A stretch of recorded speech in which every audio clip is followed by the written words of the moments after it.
We'll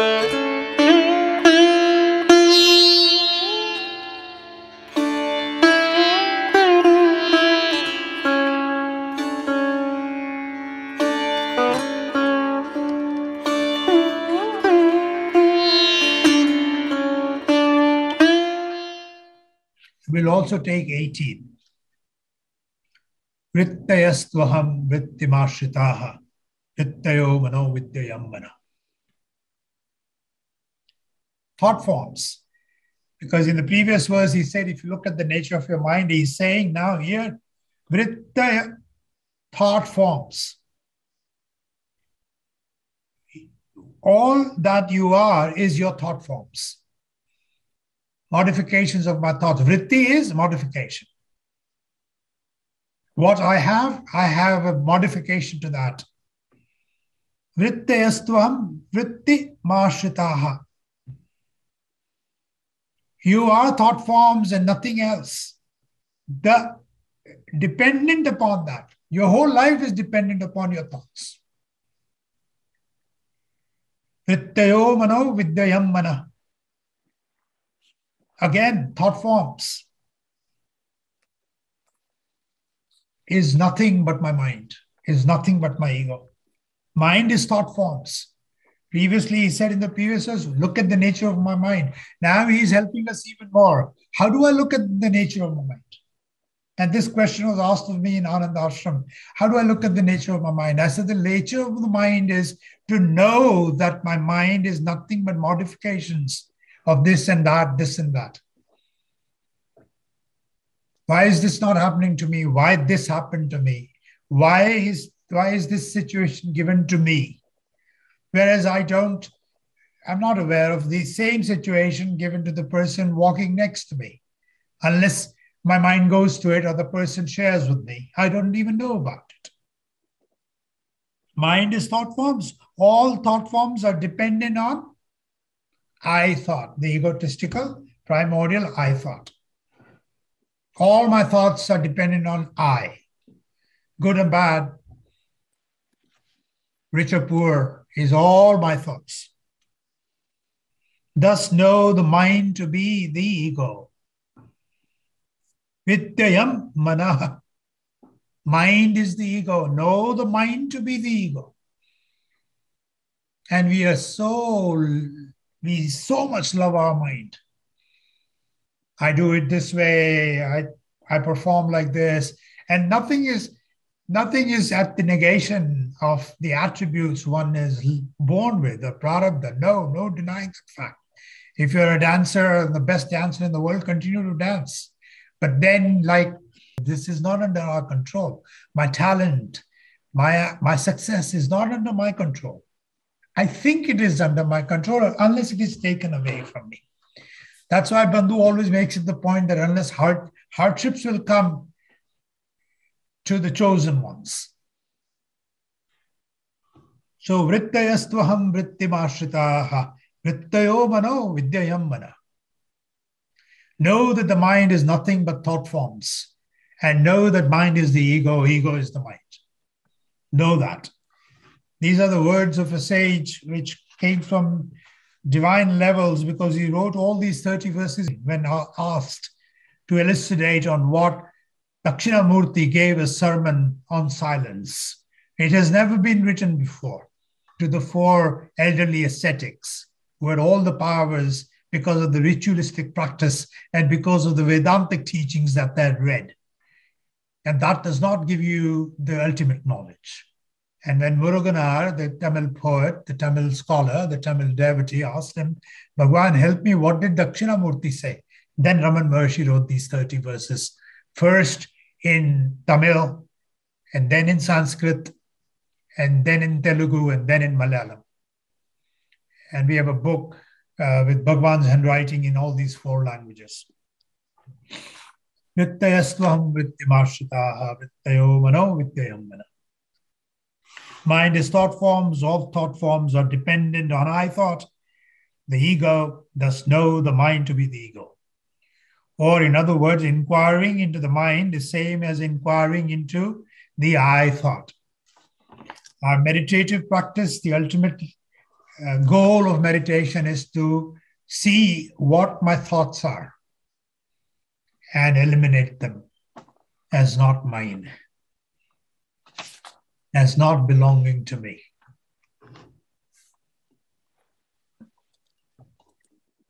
Before we go on to the fourth verse for today, ahami nāśa-bhāji aham-ahantayā sphurati hṛt-svayaṁ parama-pūrṇa-sat.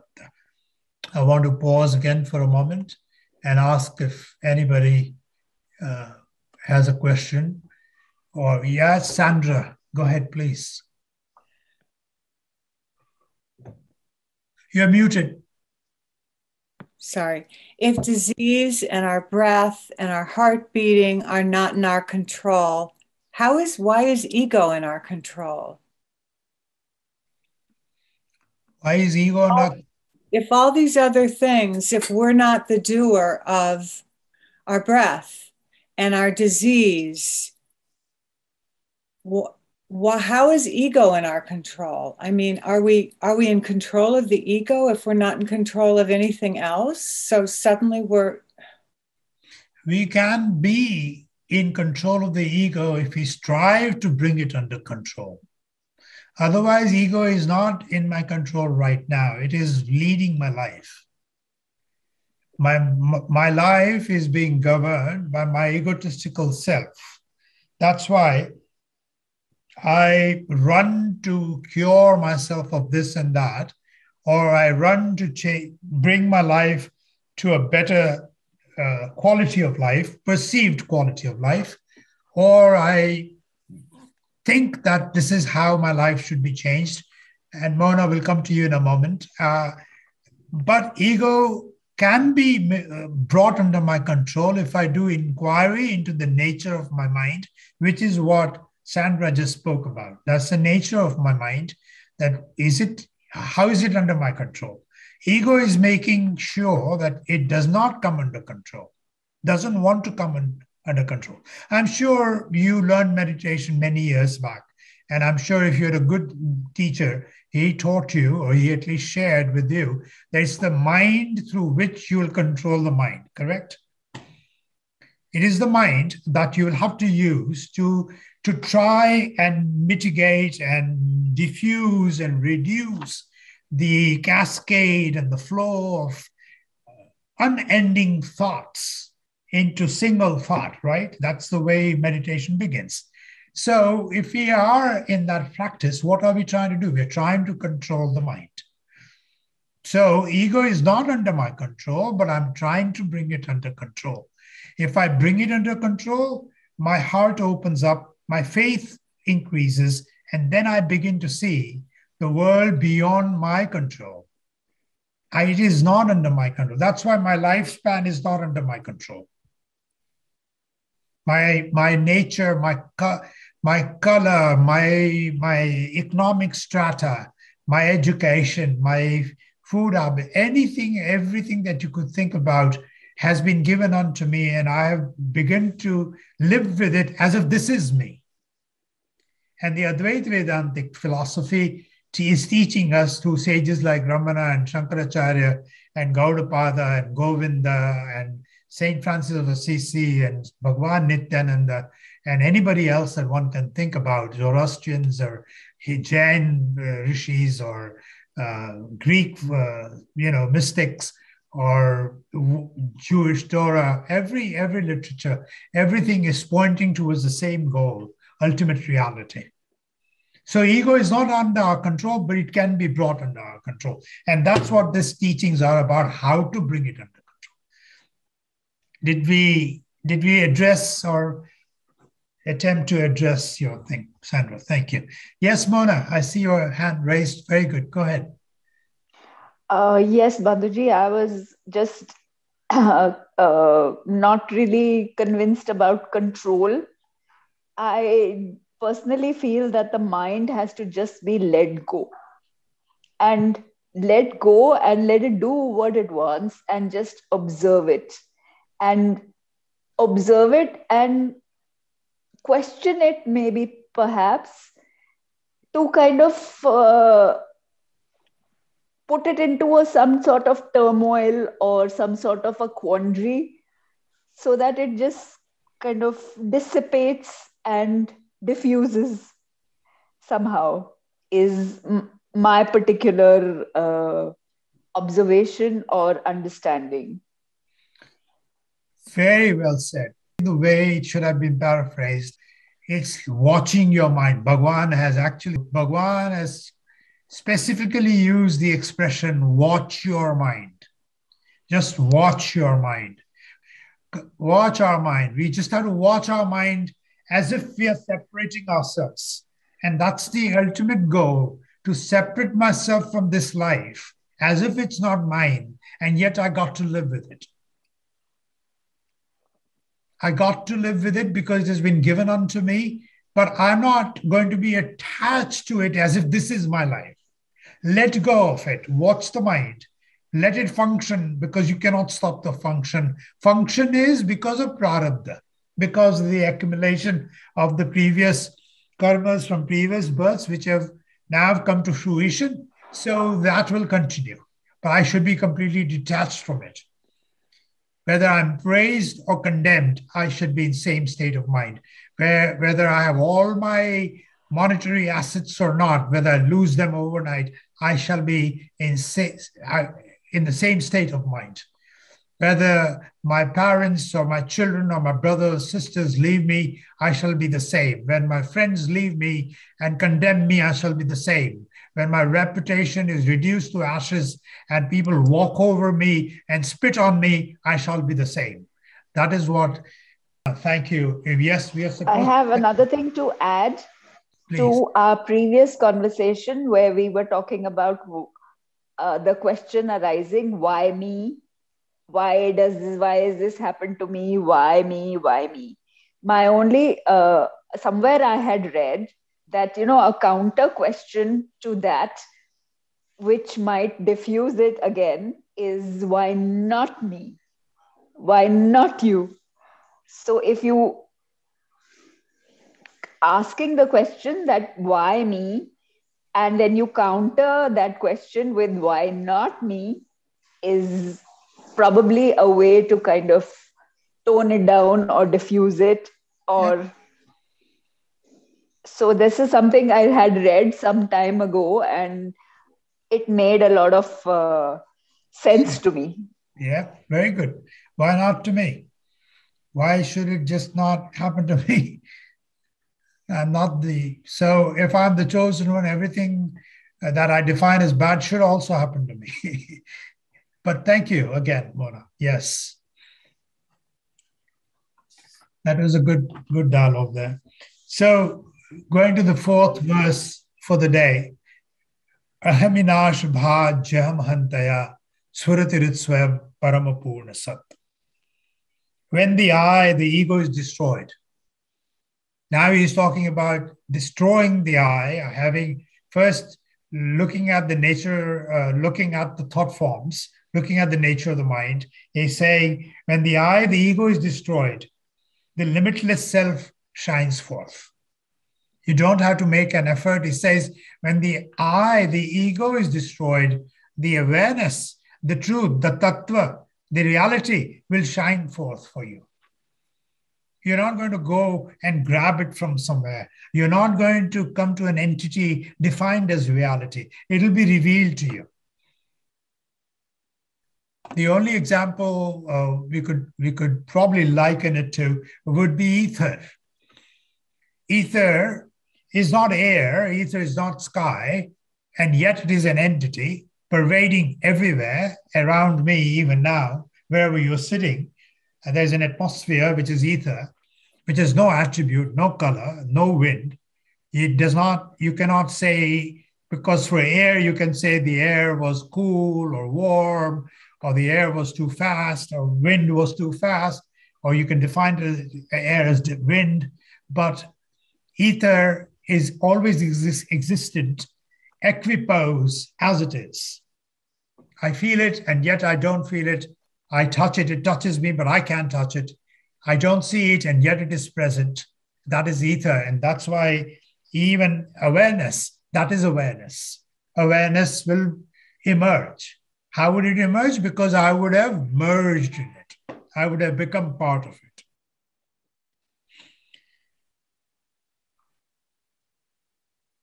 Limitless, parama-pūrṇa-sat.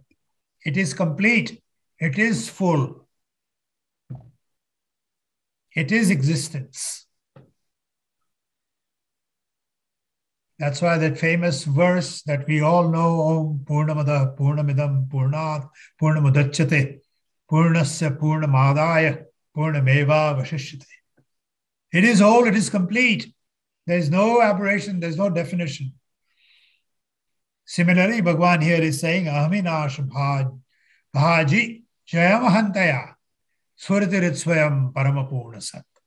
It will sphurati. It will reveal, it will become resplendent by itself if you destroy the mind.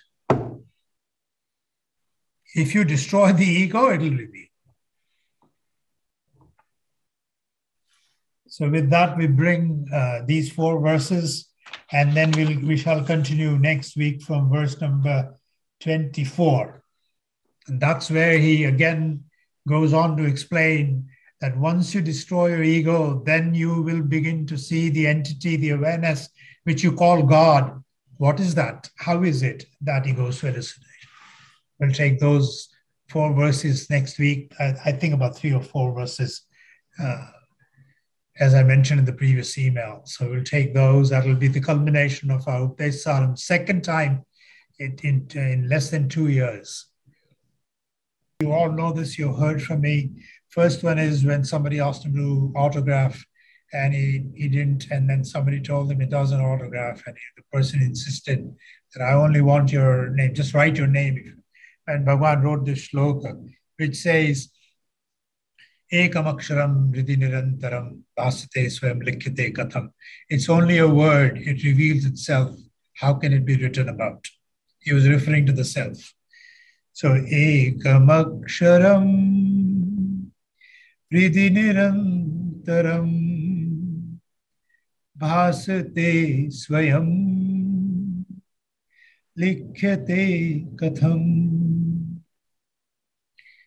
And the other verse, which is very well written by Bhagavan, unfortunately not used often in any of these satsangs, any of the Monday to Friday prayers, and that is about heart. Bhagavan wrote this when one of his devotees wrote the first 2 or 3 words, hṛdaya kuhar-madhye, 3 words, but he couldn't think of anything else. Hṛdaya, heart, kuhar-madhye, in the cavity of the heart, in this sanctum of the heart, that kind of an expression, hṛdaya kuhar-madhye. But he couldn't think about it, so he left the piece of paper in front of Bhagavan. When Bhagavan saw it, and this gentleman leaves the piece of paper and goes for a walk. When he comes back, Bhagavan had completed a shlok for him. And that was this shlok, which is very, very potent. Hṛdaya kuhar-madhye kevalam brahma-matram aham-ahami sakshat atma-rūpeṇa bhāti hṛdi vishya-manasat svam chinvata macchata pavana-chalana-rodha atmanishto bhavatvam pavana-chalana-rodha atmanishto bhavatvam atmanishto bhavatvam atmanishto bhavatvam.